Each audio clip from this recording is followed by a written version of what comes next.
M for mature.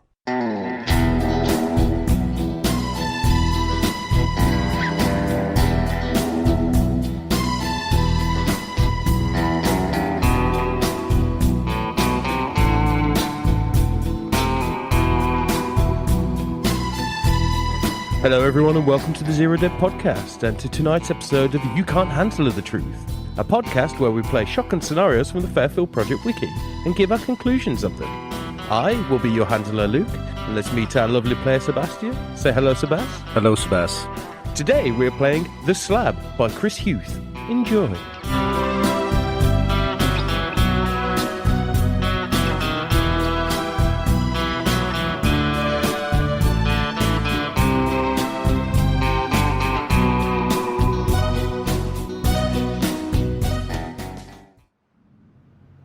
It's been a week since Duvet's last mission. He's got back to his lovely little apartment. Mm-hmm. That's been set up by Delta Green. How would you like to play out? How has his week been? Duvet has felt that he did his job, and he's proud of the fact that he has done his job, of course. He's nothing if not goal-focused and result-focused. But also he's seen some shit. In the past month, he has lost his life due to a time travel experience. He's seen somebody inhabit the body of somebody else, or something inhabit the body of somebody else. And he shot a dude, point blank in the face. So I think what he wants to do is take, well, in this case, a week off and head back to nature. So no obligations, just him in nature, in a cabin, trying to... A cabin in the woods. Yes. On an island. Yes. For some reason, some teens were there a few years ago. So, Mr. Duvet, you've had your lovely week off in the cabin in the woods.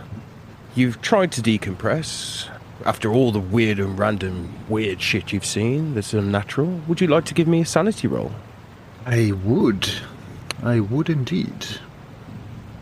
Oh, 28. 28 success. So would you like to roll the 1d4? Yes. That's 1. Is this 1d4 being taken off your bond, or is it being... No. I reduce a bond by 1. Yeah. And in this case, it will be Steven, so that's 9.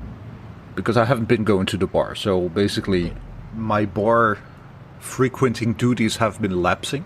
And I rolled a d4, which was a 1, so I add 1 sanity, which makes my sanity now 49. Back to 49. Let's see if you lose it this time. Well, probably. So let's say that you've returned from the cabin in the woods, then. You've had your lovely week off. You're back in your apartment. Is there anything you'd like else to do before you call your handler? No. I wouldn't know what else to do at the moment. Besides frantically refreshing Facebook and looking at pictures of my dog that Francine has put on her Facebook page. Other than that, no. What's the name of your dog? Rex. You're switching through Facebook? You're going onto Twitter? You're liking the posts from the Zero Dead Podcast? You're retweeting them? You're going onto their YouTube channel, comment, liking, subscribing, all the usual jazz. Same thing I do and every at that moment, you get a phone call from an unknown number on your burner phone. Replica, someone's fucked up. I need you to move the contents of a green box to a new location.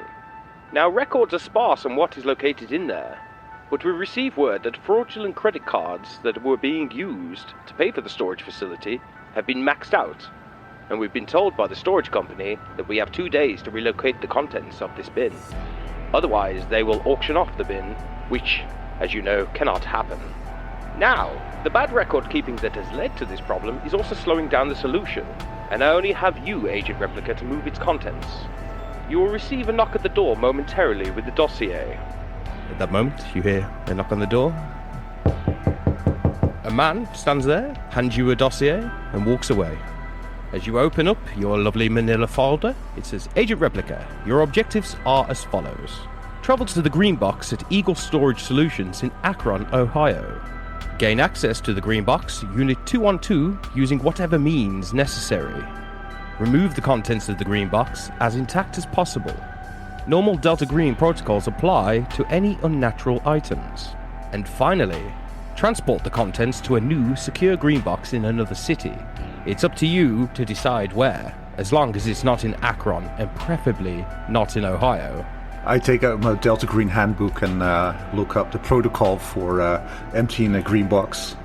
It's just a blank page. Damn it. So, Replica, your lovely mission of today is to move a green box to a new location before it gets discovered. What's in there? I take out a cigarette out of my pack. It's a new pack, so I take one out, turn one around, make it a lucky. Take out another one. Splay these files on my little coffee table in front of me, in front of the couch, sit down, read through them. So basically, Delta Green was paying for this green box with fraudulent credit cards. That's one. We have 2 days to relocate the content. Bad record keeping, so we don't know what's in there. And it's Eagle Storage Solution in Akron, Ohio, number 212.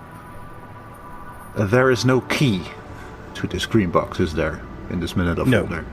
Might have to sweet talk some of the personnel there then. Alright, I grab my bug out bag. It has my clothing, my 9mm, my passport, the wad of cash that I have there, and try to find my car keys. I'm looking. Where's the last place I put them? And then I remember, go back to my laundry machine, pull out my laundry, pull out the jeans I was wearing, take out the keys, take some time to hang all the laundry because I don't want to get back to a moldy rack of clothing, and head out. So you head outside to see your 1995 Altima that you acquired from the last mission. That I haven't given back to my hand. Nope, you're not giving it back. It's yours now.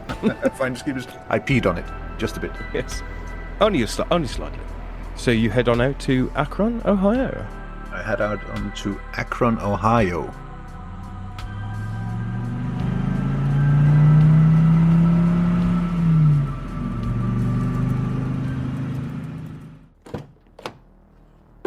Eagle Storage Solutions is a drab, multi-story facility. It's beige within and without. The storage units are inside, accessible through the lobby in the front and an interior loading area at the back. The office hours are 9 AM till 6 PM. After the office closes, customers may use an electronic keycard to gain access to the entrance to the facility until 11 PM, at which point no one else is allowed in.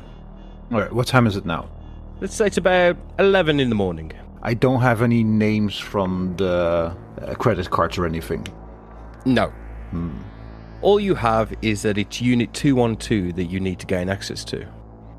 I wait for a bit to see. Is it like a busy area? Is it like people coming and going, or is it very sparse with visitors? It's not too sparse with visitors. There is a few people coming and going. Like, there's a few trucks pull up to the back end, and like you see pallets being pulled into the storage facility. A couple of people walking through the front door, coming and going, but nothing of note. It's not majorly busy, but at the same time, it's not desolate.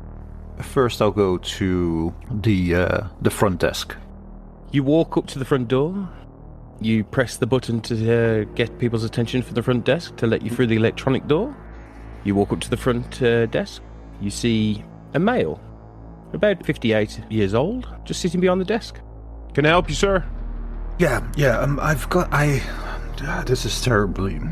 I just got a call that the payment for the storage has not been made, and it's my father's storage, and he died sadly a while ago. We didn't even know he had the storage here, but we went through his stuff and found the receipts, and it's a terrible shame. It hasn't been paid for quite some time. I was just wondering if there's any way I can pay the fees for now, or just maybe like get the key and see what's inside there. it's been rough on my mom, and you know. The person behind the desk, you see a name tag that says Jerry on it. Mm-hmm. He looks at you in a kind of somber tone and just say, I'm sorry for your loss, sir. Could I get a name for this unit then, sir?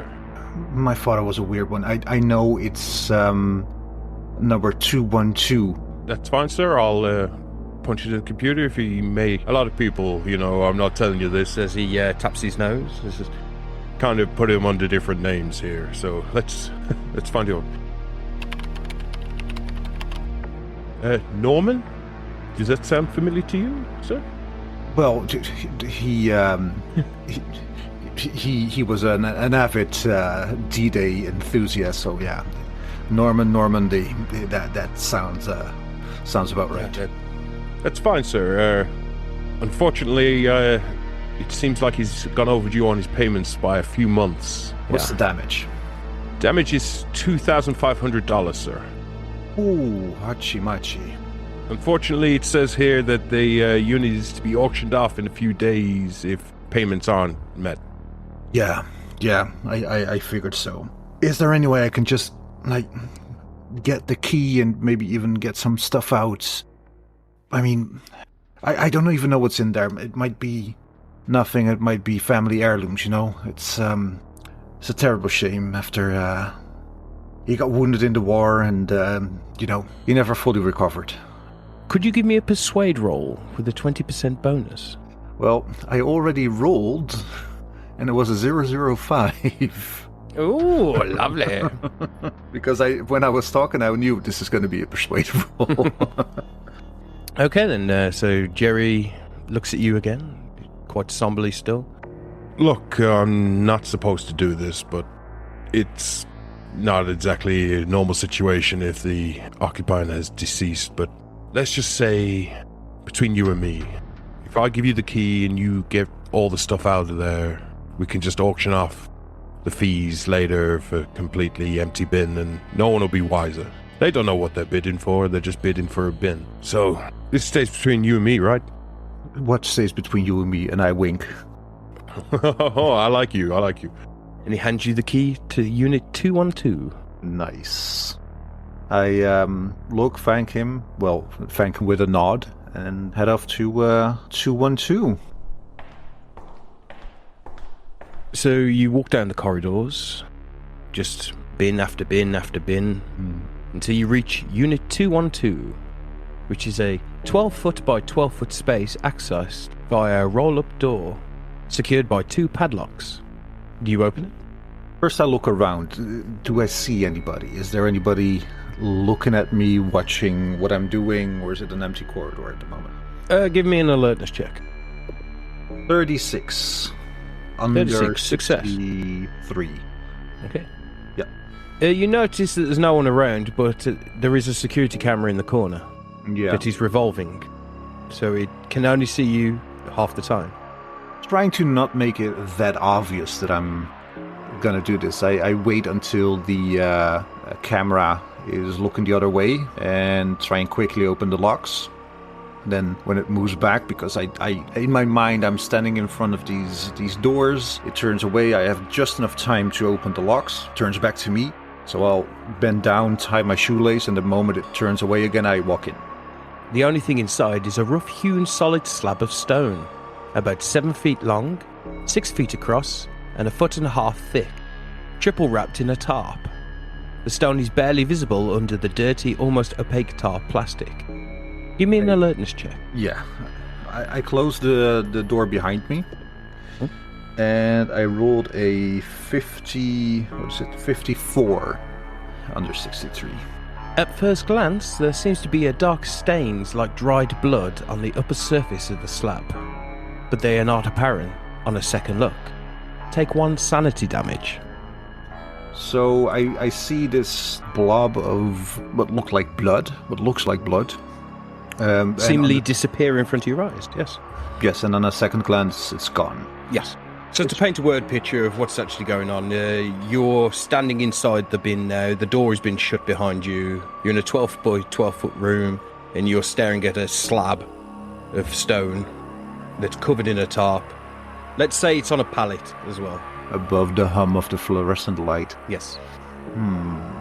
If I'm gonna do a lap around the stone, around the object. Okay.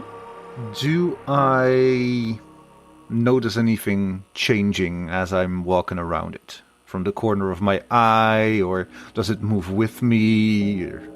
Absolutely nothing. I look at the wall and quickly turn back to see if it does anything. Absolutely no change at all. God damn it. I could just imagine Duvet just standing there going, caught you. Nothing. Oh, look at this crack in the wall. Nothing. I say, hello there. General Kenobi.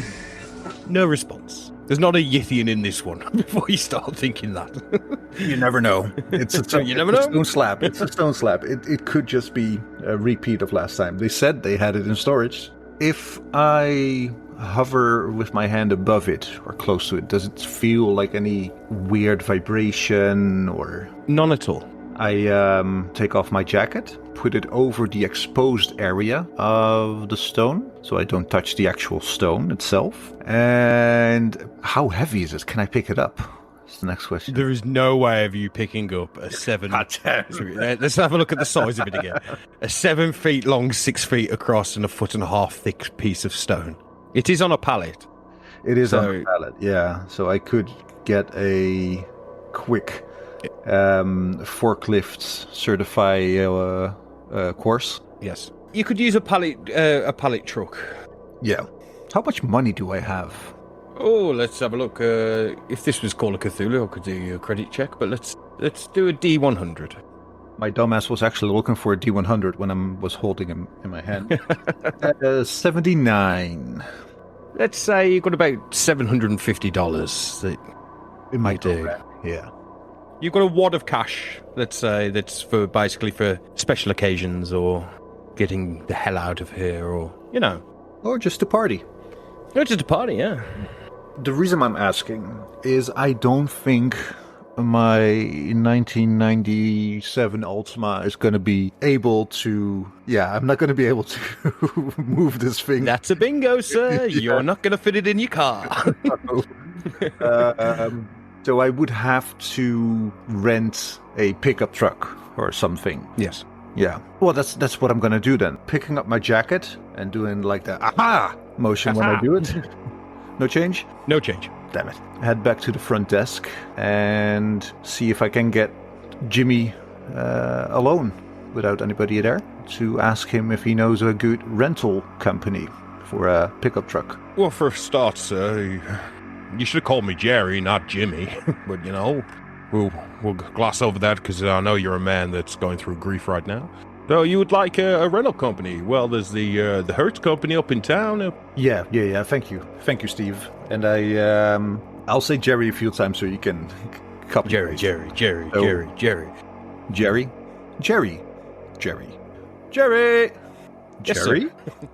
Can you stop saying my name?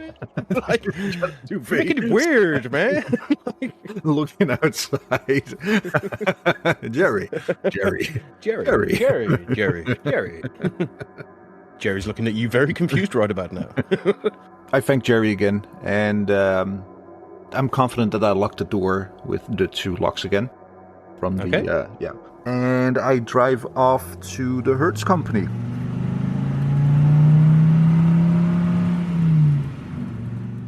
You find the Hertz company, you pull up in your Ultima, and you go inside.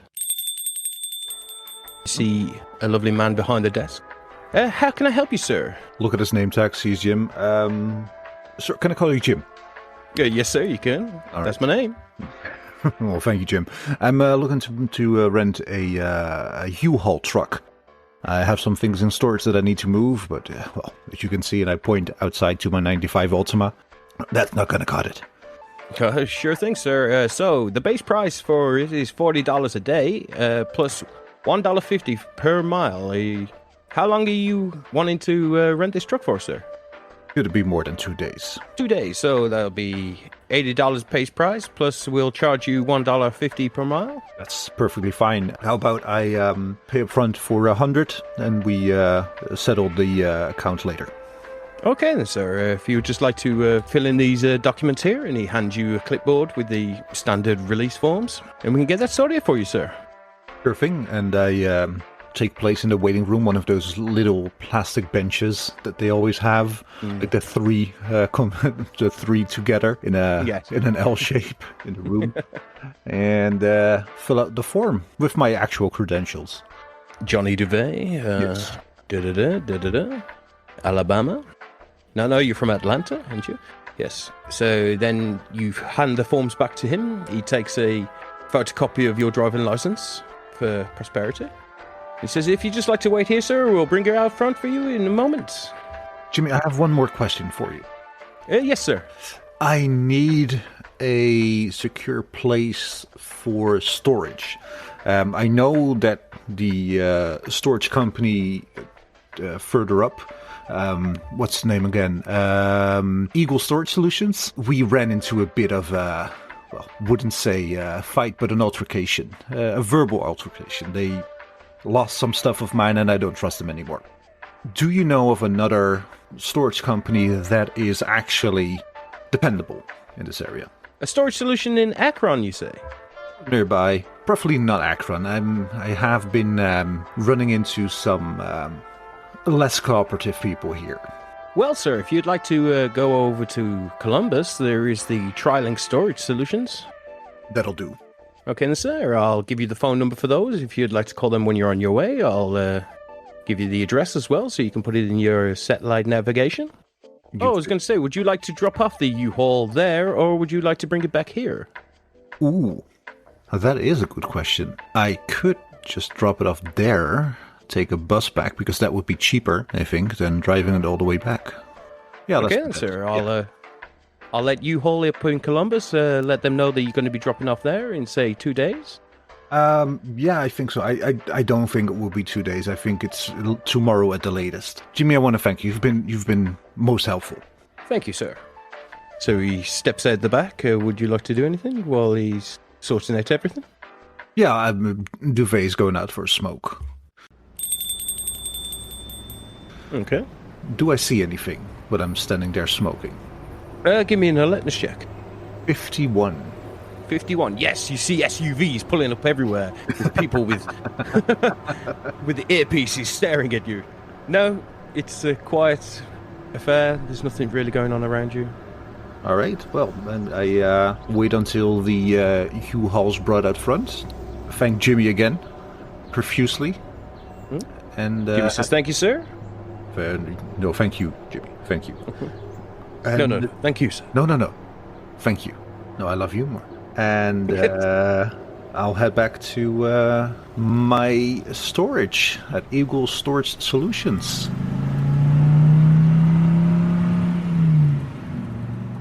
Drive it towards the loading bay area. And try and find one of those jacks that I keep hearing about. Okay. When you arrive back at Eagle Storage Solutions, out on the loading bay, you see another member of staff, Marcus Ruiz, a Hispanic male. Oh, I know Marcus. I know his name. I know his last name even. Well, no, you just see Marcus on his name badge. Let's keep it at Marcus. Marcus. Yes, he's having a lovely smoke on the back end of a thing. Can I help you, sir? Yeah, and I look at his nameplate. Marcus. Yeah, Marcus. I'm just here to pick up something from 212. And I jangle the keys. Okay, sir. Yeah. Is there anything you need help with or anything? I was looking around to find one of those jacks, that I can jack something up. I have something heavy on the pallet here. Oh, okay, yeah. No problem, sir. And he goes out and finds a pallet jack to you, brings it up to you, and says, "Do you want me to come up and help you? No. Empty it out?" Nah, it's going to be okay. Do I get the feeling that he is pushy in this, or is he just being helpful? He's been overly helpful to you because it's his job, really, doing logistics. So he knows that people come and go with really heavy stuff. So he just wants to help you on your way. I'll just say, I'm gonna see if I can do it myself. Men. But if I do feel like I need help, I'll give you a holler. Oh, just give us a holler and I'll be there 2 seconds. So on your way, sir. Whatever. And he goes back out onto the loading bay and lights up another cigarette and just goes on another smoke break. I like his style. I take my jack towards the storage unit, open it up. This time not bothering with the camera, and position the jack so I can lift up the stone slab. Give me an athletics check. What would be athletic? And I just do strength. Yeah, do strength. 99. 99 critical fail. As you've pumped up the pallet, you notice it's a bit wobbly. It's not exactly stable. You pull it out of the unit. As you pull it round the corner, the slab starts to slide off the pallet. And it teeter-totters to the side. To the point of now, the slab is wedged against the wall. Your pallet truck is come up off on one wheel. What do you do? Marcus? Flicks his cigarette onto the loading bay, walks up. I knew you could need my help. Oh, what have you done here, sir? What have you done? Oh my God. Rookie mistake, sir. Rookie mistake. If you just want to try and stabilize it, let's just try and pull this thing back onto the pallet. Let's thing. Before he does this, I do take off my jacket and put it over the exposed piece of stone. Marcus looks at you a bit bemused at this. It's stone. Why are you doing this? And I mimic the sweat of my brow to take it off, and shake my shirt to get some ventilation going. Yeah, it's a hot day, isn't it, sir? Yeah, I can see you're having a bit of trouble here. Yeah, that's why I took off my jacket. So what's the plan? Okay, if me and you try and push this back onto the pallet, we pull it down. I'll help you stabilize it back onto the truck and we can get you all strapped up and get you on your way, sir. Sounds like a plan. Okay, so you want to give me another strength check to see if you can pull it down? 97. Why are you doing this to me? I'm not doing it, the dice are doing it. I can roll again if you want. No. You take your dice rolls. This was a 55, so whichever you want to use. A fail or a well, I'm using your critical fail there, sir. Well, it wasn't a critical fail. Critical fail. It was a really bad fail. It was a fail. No. At this moment, as you're pulling down, the coat slips off because it's giving too much, not enough friction on top of it. I mean, Duvet, you're wearing your lovely, lovely smooth coat. You're not wearing a big woolly coat. I'm not. And your hand touches the slab. Bare hand touches the slab in all the commotion. Oh, fuck. Give me a sanity check. Oh, 23. Nailed it. But there is also an added little bit of extra thing. You lose 1 willpower point. Don't like the sound of that. So, does that make my willpower 10 or 54? I think 10. 10. So let's set the scene then. You're currently holding it bare hand, trying to pull it back onto the pallet. What do? Do you release the slab immediately? Or do you carry on and trying to push it down? I will. Seeing as I'm already touching it, I'm going to try and heave it with all my might onto the thing. Give me another strength check. 71 under 75. Oh, nice. So as you and Marcus are pushing it back down, Marcus is holding the top part. You push it back, you teeter-totter it back, it goes bam, bam, bam, side to side, teeter-tottering either way, seesawing, and relaxes back down. But as in the commotion, as you pull your hands back up and you're feeling a bit happy that you finally got it back to being stable, you hear a distant humming or an indecipherable muttering in a ritualistic cadence, and blood starts seeping through the folds of the tarp. I look at Marcus. Does he react to this, or is it just me seeing this? Marcus, it's only you seeing this. Marcus is completely oblivious to this. He's waving you on, saying, "Come on, let's go then. I'll hold this down. Let's not have another experience like this." I rolled another sanity check just for myself. I rolled a a 10, so that's good. I'm gonna power through this vision that I'm seeing and try not to look at it too much and just get on with it, get her done. So you go up to the loading bay, you open the back end of the U-Haul truck, you get the pallets on, Marcus helps you strap it back down into the back of the U-Haul truck. He takes the pallet truck off from you. Good luck, sir. Try not to smash it off again. He walks off. Faintly, I will say, I'm going to try. Thank you for your help.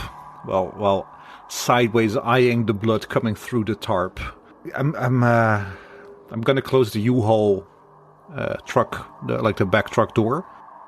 Head back to. No, I'm not going to call them from this thing. No, I'm getting into the U-Haul truck. Yeah. Do I still hear the faint humming and singing? Yes.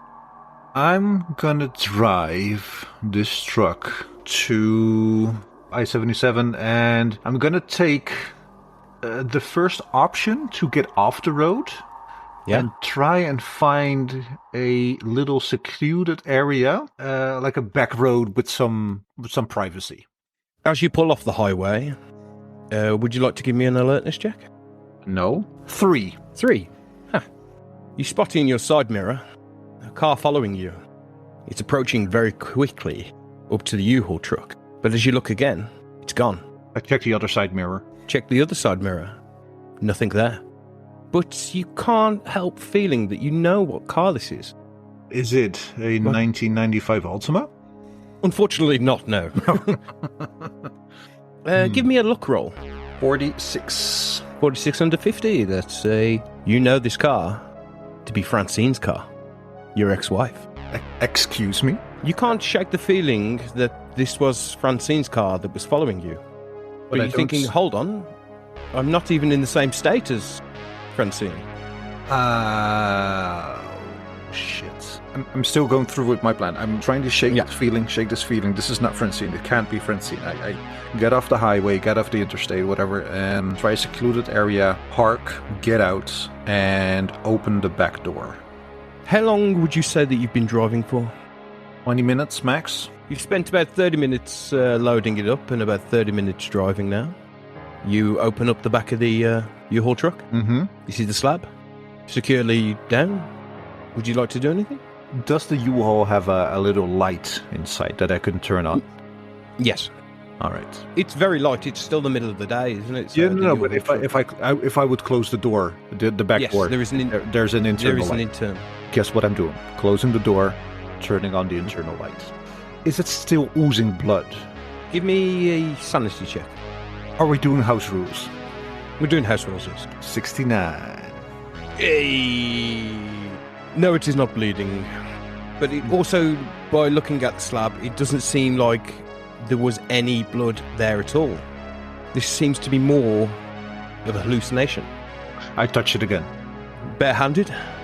Wait, I'm gonna drag this out.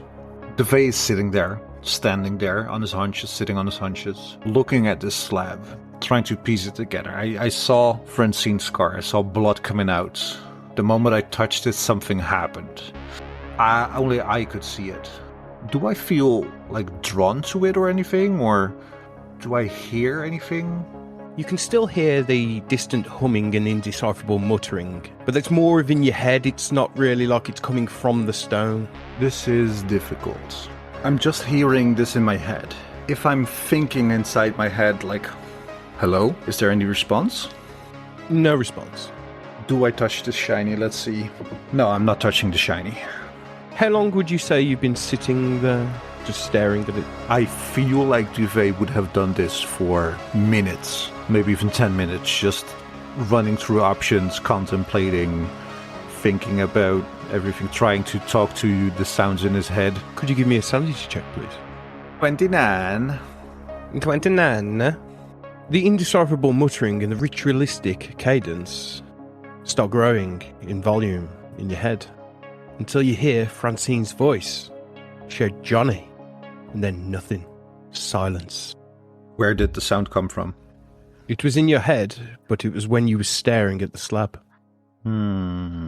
Too spooky for me. I think I'm just gonna do my job. get it to a new a new green room thing and say to hell with this. Yeah, I think that's the idea I'm gonna do. Open the door, get out, look around. Do I notice anything different? Give me an alertness check. 61. Absolutely nothing has changed, sir. Do I feel like more time has passed or anything, or is it just the 10 minutes I was inside? No, 10 minutes that you was inside. You can tell I'm trying to work all angles on this problem. Yes. But this is what I like. I like you to. Do I have a cell phone? You do. You have your burner phone and your normal cell phone. I'm gonna use my burner phone to call that other place. That other storage place. The Trilink storage place in Columbus, Ohio. Yes. Good morning, Trilink Storage. Hi, this is Mr. Duvet. I'm calling to inquire about renting a storage for an indefinite time as soon as possible. Okay, sir. How big would you like the storage? Would you just like one of our standardized bins, 12 foot by 12 foot? That would be perfect, yes. Right then, sir. Well, then I'll just write that in. So, what's your name, sir? Johnny Duvet?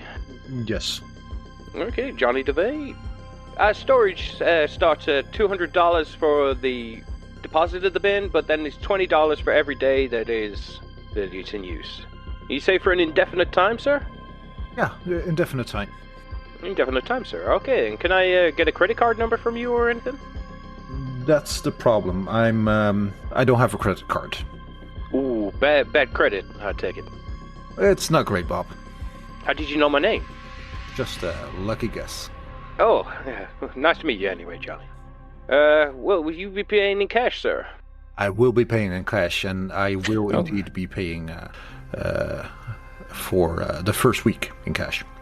Well, I can take the first week for you, but we do need, for indefinite storage, we do need a credit card or a substantial amount for upfront. In a week, I can get you a credit card. That's fine, sir. As long as you can pay for the first week, we can handle all the details later on. All right. I will be in about 10 hours. About 10 hours, sir. I'll write the message down. If you'd just like to come to the front desk, we'll get everything sorted out for you, sir. Thank you very much for your help. Okay, thank you. Is there anything else I can help you with, sir? Not at the moment. Thank you. Okay. Thank you, sir, and have a lovely day. You too. And I hang up and I call my handler. Riverside, how can I help you? No, you're Riverside. I am Replica. Yes, I'm just saying. I'm answering with my own name, sir. Why would you answer with your own name? That's weird. Well, how would you answer the phone? Would you answer the phone saying... Oh, I would... Replica, we're going over semantics here. What do you want? I completed the first half of the mission. Well done, Arcel. Wait, what did you call me? Yeah, that's what I want. I want that to become a thing. What did you call me? Well, sir, you are also part of an RSL. Replica, so you have the contents of the green box? I do, sir. Slight complication. I need a credit card to rent the new green box. Replica, as I've said to you before, the problem that was causing this is also slowing down the solution. This is not something we can just pick out and give you a government credit card. It'd probably take me about a week to sort out for you. Well, luck would have it that I have already negotiated a fee for the first week.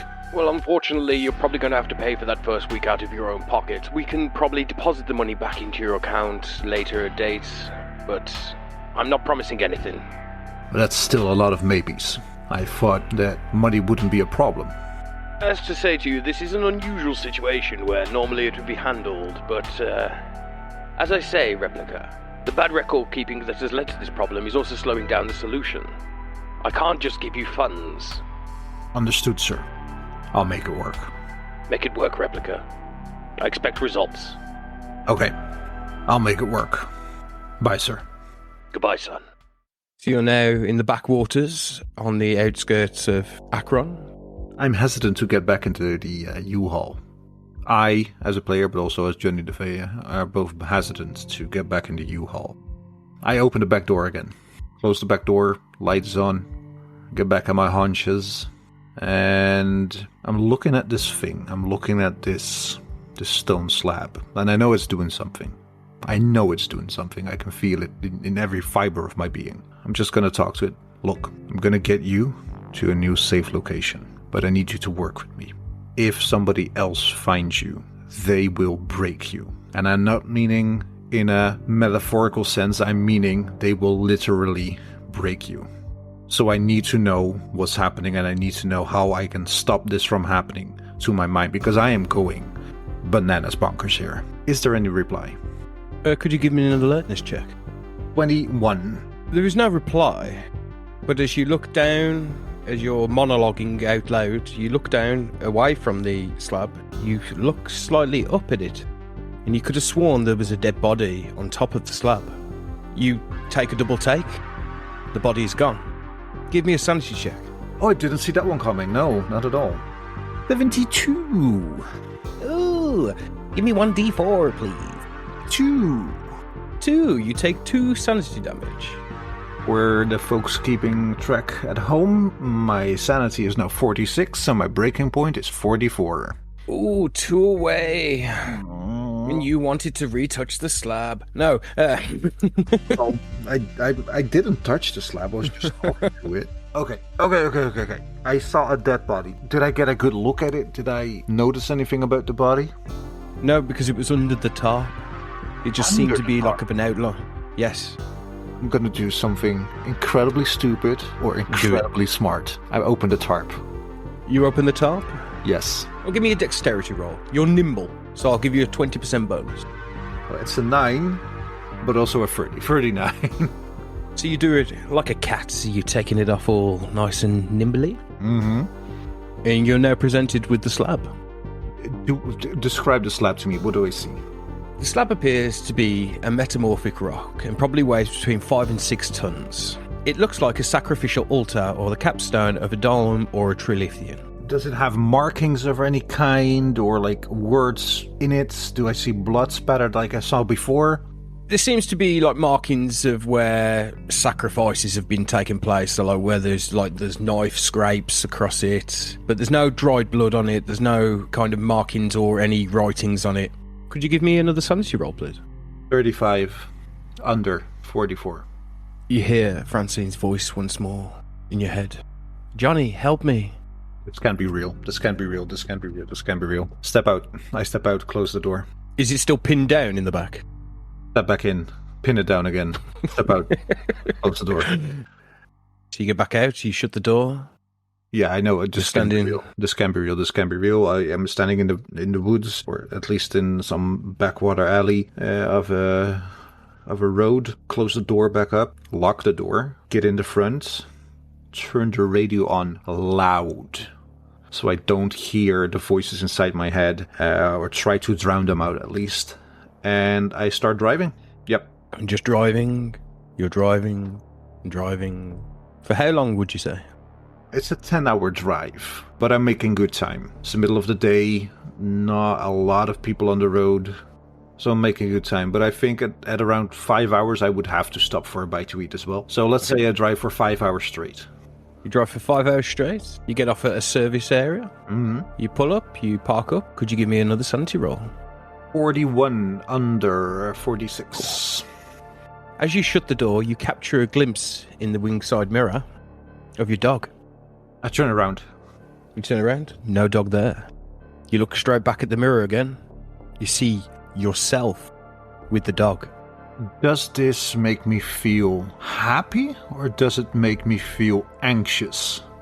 This makes you feel anxious. It's showing me something that I want, or Yes. showing me something that I could have if I only give in. That's the feeling I'm getting from this, what's happening. And I don't think it's being truthful, the stone slab. How bizarre that sounds, I'm feeling like it wants to show me things so that I touch it again. It's like a groomer, but different. So, are you going to do anything at this service station? Yeah, grab a bite to eat, get something to drink, go to the toilet, get a Gatorade for on the road, maybe a hot dog, a gas station hot dog or two. I like to live on the edge. get back in, and head off the road. Head on back up the road. You set back off. You turn the radio back up to full blast again. Yes. Trying to dull any noises whatsoever. Yep. And you drive for the remaining 5 hours.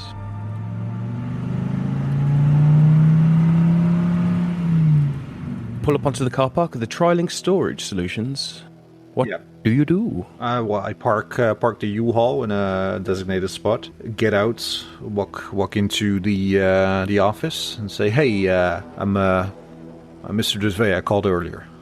Oh, hey, Mr. Duvet. Yeah, I'm Jimmy. I was the one you spoke to on the phone. So, what was the agreed amount we said? We $200? Yeah, I think it was 200 a day. No, wait, 200 up front, not a day. You said you didn't have a credit card, but you was willing to pay a week up front? Yes. I do have to mention to you, if you don't get the funds to us after the initial week is up, then we have to put the storage bin on lockdown, and it could be within 2 months auctioned off. Are you agreeing with that, sir? Time slows down for Duvet as he processes this information and is going to think about it really hard right now. What other option do I have? My mission was to get a new storage unit outside of bumfuck nowhere, Akron. So that's the mission. Yes. Preferably not in Ohio. Well, Luke, help me here. What is DG protocols for any unnatural items? Well, it's just handling, isn't it? The DG protocols is that no one sees what these items are, no one touches these items, no one knows what these are. I have to go back and kill Manuel. He saw it. Marcus. Time rushes back into Duvet. He says, yeah, that's exactly what we agreed upon. Yep, so that will be $340 for you to pay now. You'll be billed monthly for the days afterwards, as long as you can come back in and give us a credit card number. Yeah, to charge. Yep, that's okay. I will get you a credit card, but I'm willing to pay $340 now. Do I have to be physically here for the credit card, or can I just phone it in? You can phone it in, sir. Cool. All right. As long as you fill out the paperwork today, we can carry on with the rest of the stuff. So we hand you a clipboard. I've seen these before. And I fill it out. Actual credentials? That's a good question. I don't think I will. I will use the credentials of my old partner. So what's Picante's first name? David. So David Picante. Fill it in, no issues at all. Gets the credit card information saying to be done later. Yeah. And he hands you the keys to your new storage bin. If you'd like to pull around the back, sir, you can get you unloaded, get you into your new storage bin, and be on your merry way. And I will do just that. Before I unload it, I will once again place the tarp over it fully, so it's unable to be seen by anyone. See if I can find one of those jacks again. As you're about to jack it up, could you give me a sanity check, please? 42. Oh, so close, so close. I'm going to ruin you, sir. But someday. But today is not that day. Someday. As you are starting to pump it up and take it off the truck, you have one last vision in your head of you and Francine and your dog. Happy? Happy? All is well? Let's see if he touches the slab. Because I want to touch this shiny. So let's see if Agent Duvet gives in. Over 50 he gives in, under 50 he restrains. 97. As he's looking at this vision, he falls to one knee next to the slab. And a tear rolls down his eye, down his cheek, as he touches the slab. Could you take 2 off your willpower points, please, sir?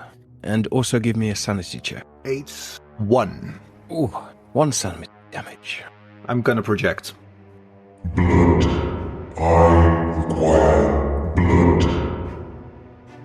Duvet is committed. He looks at this pallet, finds one of the loose nails that every pallet has, pricks his thumb, and drops a drop of blood on the slab. So as Duvet pricks his thumb on the nail, and the one drop of blood falls down onto the slab, it turns into a sea of blood on top of the slab, spreading all over it, and then falling down all over the floor, the walls, everywhere in your vision is now covered in blood. You hear the words, Release me. Do not lock me up. and because of the loss of willpower and the feeling of the slab, you're compelled to shut the U-Haul truck back up and start driving off. As you're driving down the road, you feel like to yourself, you're like, am I doing this? Should I be doing this? What? And all you keep hearing in your head is, Francine.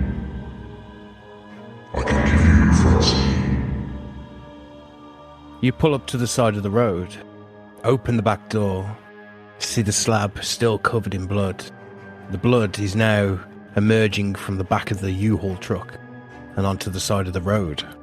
At that moment, you know to release all the restraints all around it, like something is compelling you to do so. You get back into the U-Haul truck in the front with the door wide open at the back, and you go hell for leather, watching the slab fly out to the back of the truck behind you, onto the side of the road, and you drive off. For miles and miles, all you keep hearing is the word Francine, Francine, as it slowly fades, until you realise you're about 30-40 miles away from Columbus now, on the back roads, not wondering how much time has passed, what's going on, what's compelling you to even drive at this moment. And you take 3 more sanity damage. You stop, you get out of the truck, light up a cigarette, and wonder what the hell is going on. What do you do? 2 things. Where I first said I project my sanity loss. Yes. There's no way. I'm gonna reach my breaking point. I'm gonna go over my breaking point. With those 3 sanity loss, I'm going over my breaking point. So that's fun. That's my breaking point. First thing I do is check the back to see if the slab's really gone. You open up the back door. Absolutely empty. There's no blood anywhere. There's no tarp. There's no pallet. There's no slab. Nothing. Do I still hear the voice? No. I'm actually at a loss for what to do right now, because this is something Johnny has never experienced. He's never been compelled by an outside force to do anything of this nature. So I think what he does is get back in the truck and drive back to the location that he dropped the slab to see if it's still there. You turn around, you haul ass in your U-Haul truck back to the location that you dropped it off. Nothing. Not even the markings of where you pulled it out. No tire marks, no track marks, nothing.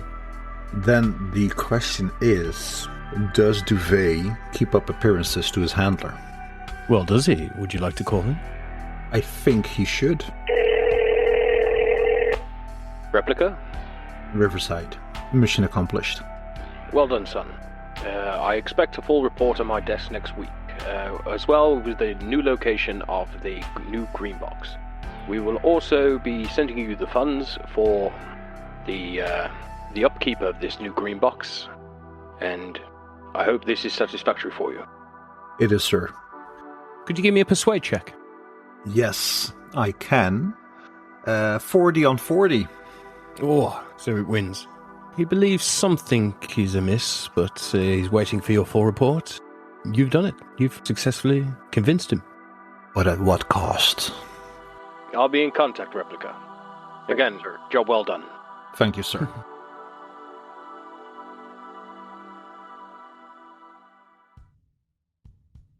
I feel dirty. You feel dirty. Yes, I feel dirty. Okay then, would you like to project your sanity that you wanted to do earlier? Yes. Yeah, I want to protect yes, on Francine. So I roll a d4, and that means that I roll a 3. So my score with Francine goes from 10 to 7. Not great. So that was 1, and I also lost a 3. Well, would you like to project that anywhere else than 3? So you don't hit your breaking point. Yeah, I think I have to. So that would mean another, well, let's see. I roll a d4, and I rolled a 4. So I don't lose sanity, but my bond with... Oh, do I project it again on Francine? Oh, you could project it onto the Atlanta Police Department. Yeah. Yeah, I have to. Yeah. So that's 6. Damn. Yeah, but you're still 3 away from your breaking point. 2, but... Oh. Oh, yeah. 2. Yeah. So, I think I need to play out my sanity loss with Francine. Okay then. So you're saying you're standing at the side of the road after all this shit has just gone down? Are you gonna ring her up? Yeah, I'm gonna ring Francine. Hello? Hey, it's me. Johnny, what do you want? I need to see him. I'm not doing this again, Johnny. We've been through this before. I mean, you know the court order is against you. You can't see him. He's mine, Francine. Well, you should have said that during the divorce. I got him in the divorce. You fucking played me. You know Rex is mine and I need to see him. Well, you should have thought about that when we were still married, because you were just down the bar with Steve all the time. God damn it, Francine! Show me my fucking dog. Oh, you want to see your dog? Well, I know you're stalking my Facebook page, so you might as well just see him on there. That's low. Well, Johnny, I'm not the one that's hiding in bushes, that's hiding over the road from me, staring at me on nights. You think I don't see you? I see you all the fucking time. I'm not doing this again, Johnny. You've got to stop.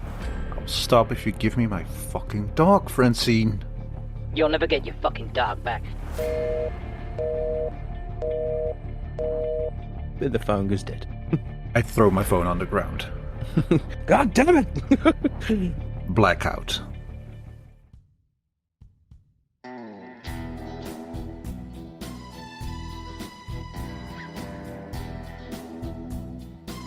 So you want to do the conclusions then. I was on the edge of my seat the whole time. I knew there was something up with that stone slab.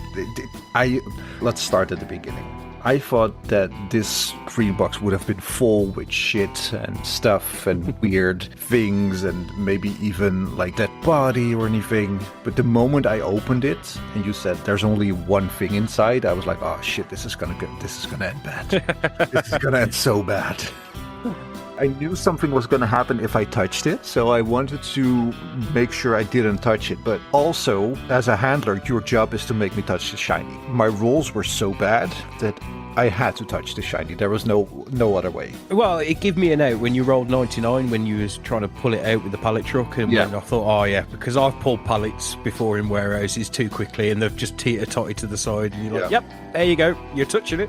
Yep. But do you want to know what was in the slab? Let me guess. Tell me the truth then, sir. I think it was an evil entity trapped in the slab. That's a given. And I think it is a lesser god who tricks people into making them believe that what they see is something they can get. It searches the mind after they touch it the first time, or even when they spend time with it, to find their deepest desire and show it to them. Well, kind of right, kind of not. The slab actually had an astral parasite in it, an ethereal tapeworm.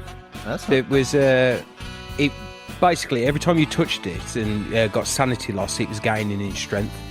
But then when I was asking you, like near the start of the adventure, like saying, how long have you been driving? How long are you staring at it? It's because every hour it's gaining more power until it reaches a point, which was the point basically saying, help me when you got to the new green box, and then you decided to put blood on it, which basically just sent it into overdrive. If you wouldn't have done that blood thing, you would have just got it into the box and gone off and gone, ooh, that was a bit weird. But then it cast infallible suggestion on you. Yeah. Yeah, I thought it would do something like that it was something like that indeed. And a bit of it is also me, I'm going to come clean here and being slightly a bit evil. That when you basically lost, I wanted you to lose it after that point, kind of thing. So like when you... Same for me. Yeah. If this astral projection, this astral fucking worm shows him his deepest desire, he already lost willpower. He's not going to be able to actually, how do you say, overcome this desire. It's a well-written adventure. Oh, it's a nice one, this one is, to be fair. Like, it's really got I like this one because it's got a simple premise to it, basically. You're moving one thing from one place to another. Yeah. So like, if you'd have if you'd have never touched it, you'd have only heard a slight hum, got it to the place, and that would be it, done, job's a good one. Mm-hmm. But after an hour in the slab's presence, it begins to tune into your psyche. sending you imagery specific to your experiences. So it was kind of like a double-edged thing. Like you said, you wanted more continuity with this, that, and the other with Duvet. And that was a perfect in for that. Yeah, it was. So showing your Francine, showing your dog. Yeah. Yeah, and the moment you saw that I saw Francine's scar, I was like, oh shit, this is going to end so bad. I give this one an 8 out of 10. Oh, I'll give this one an 8 out of 10 as well. I'll agree with that one. It's really well written, to be fair, this one is.